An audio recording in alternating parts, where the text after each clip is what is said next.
Nakatikim na ba kayo ng sinigang na talaba? Ayan ang aking mga ingredients: onion, ginger, tomatoes. Lagyan na natin ng patis. Ayan, seasoning. Ilagay na natin ang talaba. Medyo maliliit na talaba yung aking nabili, guys.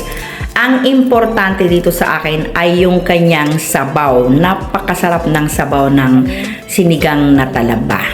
Ayan siya. Tapos, lagyan natin siya ng dahon ng sampalok. Sampalok leaves.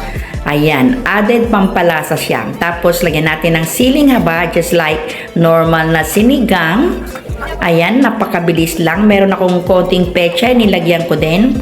At lastly, linagyan ko siya ng dahon ng sili. Nilagyan ko siya ng sampalok mix pang-pa-add ng asim. Ayan, napakabilis. Ang sarap ng sabaw ng talaba. Tara, kain na tayo.